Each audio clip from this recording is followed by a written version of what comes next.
Halo adik-adik, Assalamualaikum. Pada video kali ini, kita akan belajar buku tematik kelas 4, tema 6, subtema 3, pembelajaran 5. Bisa adik-adik lihat pada buku adik-adik halaman 145. Ayo membaca. Bacalah kisah Bayu dalam meraih cita-citanya di bawah ini dengan saksama. Meraih cita walau nyaris putus asa. Bisa adik-adik baca sendiri untuk menambah pengetahuan. Kemudian halaman 146, lengkapilah diagram berikut ini berdasarkan bacaan tersebut. Di situ ada cita-cita Bayu, halangan yang dihadapinya, sikap yang dimilikinya, dan usaha yang dilakukannya. Nah, bisa adik-adik jawab seperti ini. Cita-cita Bayu yaitu menjadi pemain sepak bola. Halangan yang dihadapinya, dia pernah mengalami cedera lutut parah saat prestasinya sedang gemilang. Kemudian, setiap hari, dia berjuang menghabiskan waktu 45 menit untuk menuju tempat latihan. Sikap yang dimiliki oleh Bayu yaitu tidak mudah putus asa, bekerja keras dan gigih, sabar dan rajin berlatih. Usaha yang dilakukannya yaitu dia melakukan operasi agar dapat berlari kembali. Kemudian dia juga rajin berlatih dan akhirnya bisa menunjukkan prestasi yang gemilang. Dan apa kesimpulanmu terhadap usaha Bayu untuk meraih cita-citanya? Bisa adik-adik jawab seperti ini. Kesimpulan saya terhadap usaha Bayu untuk meraih cita-citanya adalah Bayu adalah sosok pekerja keras dan gigih yang terus berusaha untuk meraih cita-citanya sebagai pemain sepak bola hingga membawa timnya menjadi juara. Ayo membaca halaman 147. Kamu telah mengetahui bagaimana menggunakan tekanan dan jeda yang tepat pada saat mendeklamasikan puisi. Selain pelafalan, intonasi dan tekanan yang tepat, kamu juga harus dapat menunjukkan ekspresi wajah yang sesuai dengan isi puisi. Oleh karenanya, penting bagimu untuk mengetahui makna atau isi puisi. Pada saat mendeklamasikan sebuah puisi, pahamilah isi dan pesan yang ingin disampaikan. Apabila puisimu tentang harapan dan doa, ekspresi wajahmu harus mendukungnya, yaitu berekspresi yang sama saat kamu berdoa. Jika puisimu berkisah tentang harapan, ekspresimu harus menunjukkan mata berbinar dengan pandangan jauh menerawang. Jika puisimu berisi tentang pengalaman sedih, ekspresimu harus menunjukkan kesedihan yang mendalam seperti saat kamu kehilangan orang terkasih. Kamu dapat melatih perubahan ekspresi wajah dengan menggunakan kaca atau dengan bantuan temanmu. Setelah kamu menghafalkan puisi, kamu dapat menjiwai puisi dengan menempatkan dirimu sebagai bagian dari isi puisi tersebut. Ayo berlatih. Halaman 147. Lihatlah kembali puisi-puisi yang ada di pembelajaran ini. Kamu juga dapat mencari beberapa puisi yang telah kamu buat sebelumnya.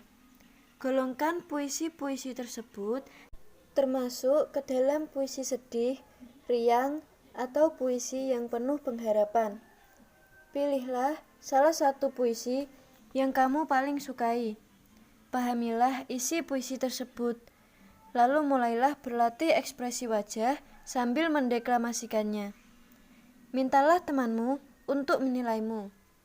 Jadi, adik-adik disuruh mencari atau melihat kembali puisi-puisi yang pernah adik pelajari. Kemudian, golongkan puisi-puisi tersebut. Misalkan puisi ini masuk ke dalam kategori puisi sedih atau puisi riang atau puisi yang penuh pengharapan. Kemudian, mulailah berlatih ekspresi wajah saat mendeklamasikan puisi tersebut. Dan mintalah temanmu untuk menilaimu. Ayo mengamati. Halaman 148. Setiap agama memiliki kekhasan dan keunikan pada tempat ibadahnya. Kekhasan dan keunikannya dipengaruhi oleh fungsi dan budaya masyarakat sekitar yang menggunakannya. Amatilah berbagai tempat ibadah yang ada di daerahmu.